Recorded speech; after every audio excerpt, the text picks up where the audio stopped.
নিরাপত্তার খাতিরে আমাদের যা যা চেক করবার আমাদের স্ট্যান্ডিং ইনস্ট্রাকশন দেওয়া রয়েছে সিকিউরিটিকে, তারা সেটা করবে। কে কে নিয়ে আসছেন না আসছেন এটা তো আমার পক্ষে দেখা সম্ভব না। যারা গেটের দারোয়ানরা রয়েছেন, যারা সিকিউরিটি গার্ডরা রয়েছেন, তারাই চেক করে ছাড়বে। এবং এটা নিরাপত্তার অত্যন্ত গুরুত্বপূর্ণ জায়গায়। আর অনেক বিধায়করা আসেন, যে সরকার পক্ষ বিরোধী দল, আমরা চাই না এমন কোনো ইনসিডেন্ট হোক বিধানসভার ভেতরে যাতে আমাদের বিধানসভার স্টেবিলিটিটা ডিস্টার্ব হয়। তুলসী আমি কিছু জানি না। সাংবাদিকদের কাছে তুলসীর গুরুত্ব থাকতে পারে। তুলসী বাড়িতে সবাই, যারা হিন্দুদের বাড়িতে সবার একটা করে তুলসী মঞ্চ থাকতে পারে। বিধানসভায় তুলসী মঞ্চ টঞ্চের কোনো জায়গা নেই। নমস্কার, আমি দেবজ্যোতি। আমার আজকের পর্বে আপনাদের সকলকে স্বাগত জানাই। বঙ্গ বিজেপির নেতারা কি আর জয় শ্রীরাম বলছেন না? রামের ওপর থেকে তাদের কি ভরসা চলে গেছে? ভগবান পুরুষোত্তম রাম কি 24-এর তাদের রাজনৈতিক ধাক্কা দিয়েছেন? কারণ বঙ্গ বিজেপির নেতারা, বিশেষ করে শুভেন্দু অধিকারী, সুকান্ত মজুমদাররা এখন ভগবান রামকে ছেড়ে তুলসীকে নিয়ে পড়েছেন। তুলসী গাছে যে রাজনৈতিক বস্তু হতে পারে তা কিন্তু বাংলার বিজেপি নেতারাই বাংলার সংস্কৃতিতে ঢোকানোর চেষ্টা করছেন। গতকাল একই চিত্র দেখা গেছে।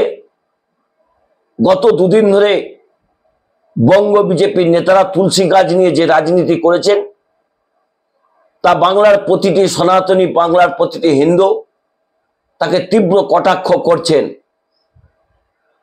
একটি তুলসী গাছ যেটি মহেশতলাতে ফুটপাতের উপর ছিল, তা নিয়ে কিন্তু বঙ্গ বিজেপির নেতারা একটা ঘৃণ্য রাজনীতি করছেন। মহেশতলার ঘটনা আপনারা নিশ্চয়ই এতক্ষণে জেনে গেছেন। ভারতীয় জনতা পার্টির বেশ কয়েকজন নেতা, আরএসএস-এর কয়েকজন রাজনৈতিক চক্রান্তকারী নাকি এর পিছনে ছিলেন। নবীন চন্দ্র রায় সহ আরো 4 জন বিজেপি আরএসএস-এর নেতা এই মহেশতলার ঘটনায় গ্রেপ্তার হয়েছেন। তারপরে কি বঙ্গ বিজেপির নেতারা একটু চুপ করে গেছেন? এখন গত কয়েকদিন ধরে তারা তুলসী গাছ নিয়ে খুব ছোটাছুটি করছেন। সুকান্ত মজুমদার মুখ্যমন্ত্রীর বাড়িতে যাচ্ছেন, তো শুভেন্দু অধিকারী তিনি চলে যাচ্ছেন রাজ্যপালের কাছে।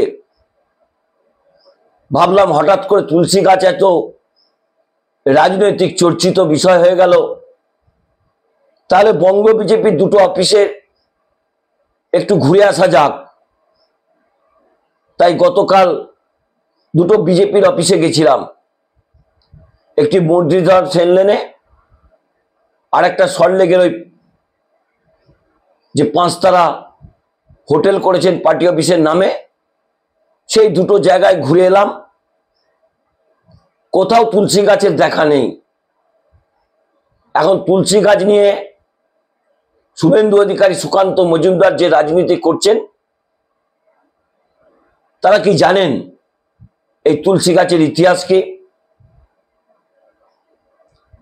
তারা কি পুরাণ কোনোদিন পড়েছেন?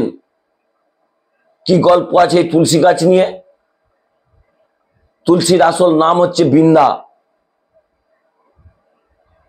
তার স্বামী ছিলেন অত্যন্ত যুদ্ধবাজ, কিন্তু সেই বৃন্দা অত্যন্ত বিষ্ণুকে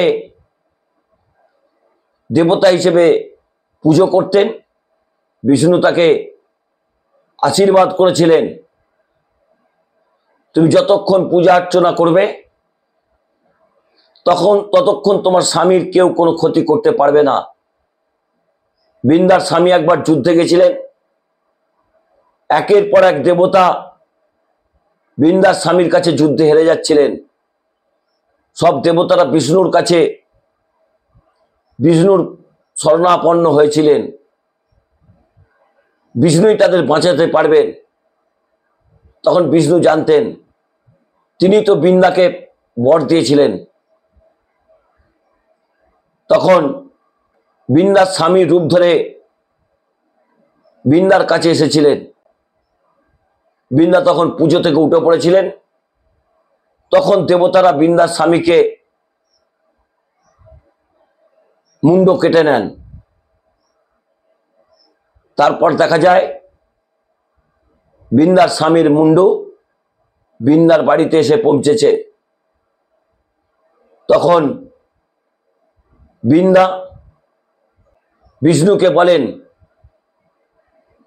এটা আপনার কি রূপ?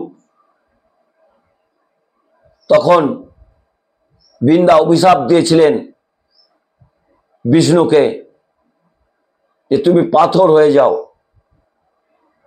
সেই বিষ্ণু পাথর হয়ে গেছিলেন। সেটা কি শুভেন্দু অধিকারী, সুকান্ত মজুমদাররা জানেন যে এই তুলসীর কত বড় ক্ষমতা? জানার কথাও নয়, কারণ তারা তো কোনোদিন ধর্ম নিয়ে আলোচনা করেন না, কারণ ধর্ম নিয়ে তারা ব্যবসা করেন। এই ধর্ম হচ্ছে তাদের রাজনৈতিক ব্যবসার বিষয়বস্তু। গত কয়েকদিন ধরে যেভাবে তুলসী গাছ নিয়ে রাজনীতি করছেন, তাকে তো তৃণমূল কংগ্রেসের নেতারা তুলসী অধিকারী বলে কটাক্ষ করছেন। গত কয়েকদিন আগে আপনাদের দেখিয়েছি যে কিভাবে জুতো পায়ে পড়ে মাথায় তুলসী গাছ নিয়ে শুভেন্দু অধিকারী মিছিল করে রাজভবন যাচ্ছিলেন। তাতে কেউ কেউ আমাকে চটিচাটা বলেছেন। দেখুন, স্বাধীন সাংবাদিকতাতে কে কি বললেন আমার কিচ্ছু এসে যায় না। প্রতিটি মতামতই আমার কাছে অত্যন্ত গুরুত্বপূর্ণ। তৃণমূল কংগ্রেসের নেতা অপূর্ব সরকার তাকে তুলসী অধিকারী বলে কটাক্ষ করেছেন। শুনুন তিনি কি বলেছেন। তো কাল থেকে দেখা যাচ্ছে যে তুলসী নিয়ে একটা রাজনীতি হচ্ছে, তুলসী গাছ নিয়ে, কি বলবেন? দেখুন, তুলসী গাছ আমাদের হিন্দু ধর্মে এই গাছকে আমরা কখনো লক্ষ্মী, কখনো সরস্বতী, কখনো কল্যাণী বা কখনো বিষ্ণুপ্রিয়া এই নামে ব্রহ্মপুরাণ, স্কন্দপুরাণ, বেদ, চরক সংহিতা আমরা এই নামে পূজা করি। নিশ্চিতভাবে সেই গাছকে সামনে রেখে, সেই তুলসী মাতাকে সামনে রেখে কেউ যদি এই বাংলায় সেই বিভাজনের রাজনীতি অস্ত্র হিসাবে ব্যবহার করে, নিশ্চিতভাবে আমরা তার বিরোধিতা করব। তাই তুলসী মাতাও সকলের মঙ্গল চাইবেন এই সমাজের মধ্যে, এই রাজ্যে, এই দেশে। কেউ কেউ তুলসী অধিকারী যদি হতে চান, আমাদের বলার কিছু নাই, কিন্তু আমরা তুলসীকে তুলসী মাতা হিসাবেই আমরা কিন্তু পূজা করে যাব। শুনলেন মুর্শিদাবাদের জেলা সভাপতি অপূর্ব সরকারের বক্তব্য। গতকালও ঘৃণ্য রাজনীতি কিভাবে বঙ্গ বিজেপির নেতারা করেছে আপনারা শুনলে চমকে যাবেন। কারণ কাশ্মীরের ঘটনার পর এবং আহমেদাবাদের যেভাবে প্রায় 300 জনের মৃত্যু হয়েছে বিমান দুর্ঘটনায়, তার পিছনে যে ষড়যন্ত্রের খবর আসছে তা নিয়েই কিন্তু বঙ্গ বিজেপির নেতারা রাজনীতি করতে শুরু করে দিয়েছেন। বিধানসভার স্পিকার বিমান বন্দ্যোপাধ্যায় নিরাপত্তার জন্য বিধানসভার প্রবেশদ্বারে প্রত্যেকটি গাড়িকে চেক করছেন। সেটাকেই বিজেপির নেতারা এবং তার দালাল কয়েকটি চ্যানেল বলছেন স্পিকার নাকি তুলসী গাছ আটকানোর জন্য বিধানসভার ভেতরে যেসব গাড়ি প্রবেশ করছে সেগুলো পরীক্ষা করছেন। কতটা ঘৃণ্য চক্রান্ত, কতটা নোংরামি এই বঙ্গ বিজেপির নেতাদের মধ্যে, সেই বক্তব্যই কালকে রেখেছেন অগ্নিমিত্রা পাল একসময় ফ্যাশন ডিজাইনার ছিলেন, যাকে মমতা বন্দ্যোপাধ্যায় গত কয়েকদিন আগে বিধানসভার অভ্যন্তরে তীব্র কটাক্ষ করেছেন। তিনি মমতা বন্দ্যোপাধ্যায়কে রাজনীতি শেখাতে যাচ্ছেন বিধানসভার অভ্যন্তরে। মমতা বন্দ্যোপাধ্যায় বলেছেন, ফ্যাশন ডিজাইন নিয়ে কোনো কথা বললে আপনার কথা আমি শুনবো, রাজনীতি শেখাতে আসবেন না। সেই অগ্নিমিত্রা পাল কি বলেছেন এই তুলসী গাছ নিয়ে, এই জঘন্য রাজনীতির একটা উদাহরণ রেখেছেন, সেই বক্তব্য আপনারা শুনুন। গতকাল আমরা মা তুলসী গাছ নিয়ে, মা তুলসীকে নিয়ে আমরা প্রতিবাদ করেছি। হিন্দুত্বের ঝান্ডা নিয়ে, পতাকা নিয়ে আমরা প্রতিবাদ করেছি বিধানসভার মধ্যে। তাই কোনোভাবেই আমাদের যাতে প্রতিবাদটা আমাদের করতে দেওয়া যাবে না। প্রতিবাদ করলে মাইক বন্ধ করে দেওয়া হবে, অনুমতি চাইলে অনুমতি দেওয়া হবে না। আজকে মুলতবি প্রস্তাব। আমরা তৃণমূল কংগ্রেসের বক্তব্য শুনলেন, বিজেপির বক্তব্য শুনলেন।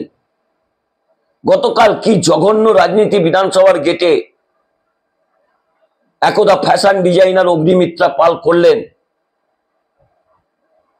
তাতেই কিন্তু ভারতীয় জনতা পার্টির নোংরা হিন্দুত্ব, নোংরা সনাতনীর একটা দৃষ্টান্ত তারা রাখলেন। মহেশতলার ঘটনা এখন দিনের আলোর মতো পরিষ্কার। তুলসী গাছ নিয়ে যে রাজনীতি হচ্ছে, এই ঘটনার সূত্রপাত কিন্তু বেশ কয়েকদিন আগে। যে জায়গাতে তুলসী গাছগুলো দেখা যাচ্ছে ফুটপাতের ওপর থরে থরে সাজানো, সেখানে রোজার কিছু আগেই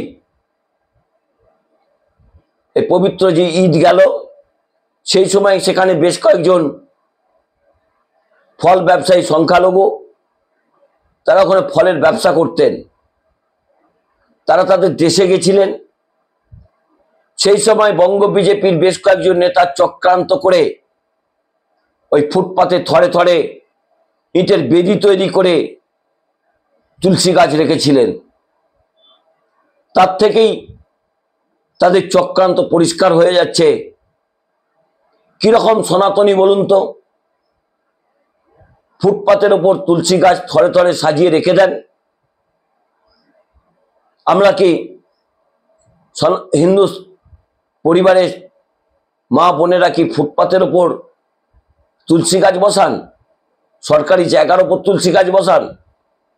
আমরা বাড়িতে তুলসী মঞ্চ করে তুলসী গাছ বসাই, কিন্তু সেখানে চক্রান্তকারী বিজেপি আরএসএস এর নেতারা একেবারে তুলসী মঞ্চের মতো করে মহেশতলাতে তারা তুলসী গাছগুলো করে রেখেছিলেন। কারণ তারা জানতেন এই সংখ্যালঘুরা ফিরে এলে আবার ওই এলাকায় বসতে চাইবেন, তখন রাজনীতিটা শুরু হবে। সেই রাজনীতি বঙ্গ বিজেপির নেতারা করলেন, এবং তা নিয়েই কিন্তু শুভেন্দু অধিকারী, সুকান্ত মজুমদাররা এত বড় ভিন্ন রাজনৈতিক চক্রান্ত শুরু করেছেন। শুভেন্দু সুকান্ত কি জানেন ভগবান এই তুলসীর কত ক্ষমতা দিয়েছিলেন? এই তুলসী দেবীর কত বড় মাহাত্ম্য? তারা বিষ্ণুকে পাথর করে দিয়েছিলেন।